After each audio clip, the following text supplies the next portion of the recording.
We have been so brainwashed to the point that even the obvious lies, we hear them, we know their lies, but we can't get ourselves to unbelieve.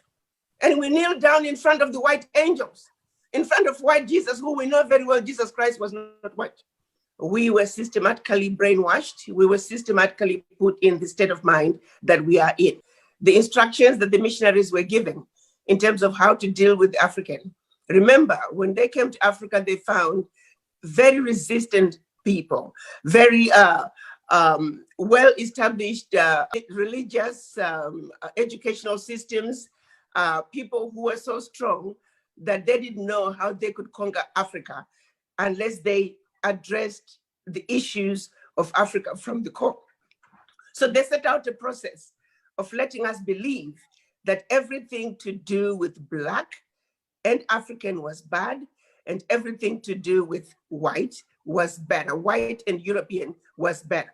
We have to understand that the missionaries were given instructions on how to instruct us and how to control our minds. They were told to teach us how to read, but not to reason. It was a systematic process, specific instructions on how to handle a Black person in order to get them where they wanted us to be.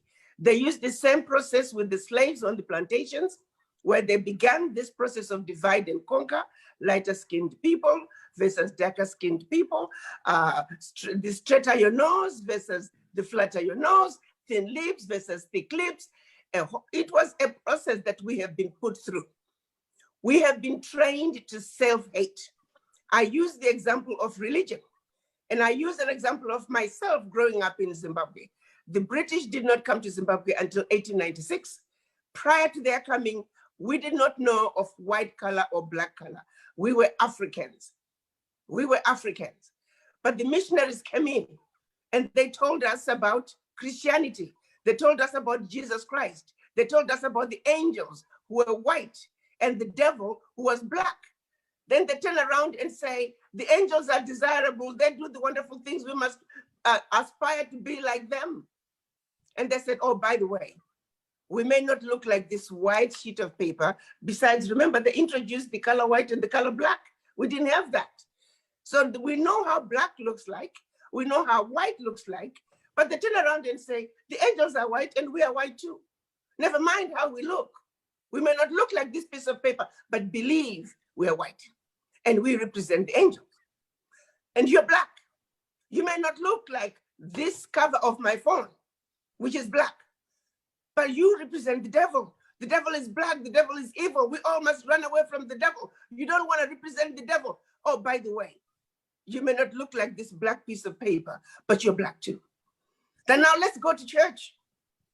And we kneel down in front of the white angels, in front of white Jesus, who we know very well Jesus Christ was not white. Even their own Bible tells us he had crimson skin. We know for a fact that when Mary and Joseph were running away from King Herod, they were told to go to Egypt. Why? Because in Egypt, Jesus Christ would blend with those who looked more like him. If he was white, they would have told them to run to Europe. So we have all these obvious lies that we have been told. So for centuries, we have knelt and worshiped white Jesus and white angels and denied that which they told us represented us. So they systematically put us through a process of self-hate. It is not by surprise that we hate ourselves. We don't like each other. We don't trust each other. Understand that this has been a systematic process of criminalizing Blackness, of teaching us and training us to hate everything that looks like us, and educating that the more we look closer to what white people do, the better off we are. So we spend the rest of our lives and the lives of our children and the lives of generations to come, if we do not do something about it, hating ourselves, teaching our children to hate ourselves. We are a sick people. Let's face it. We need healing. We have been so brainwashed to hate ourselves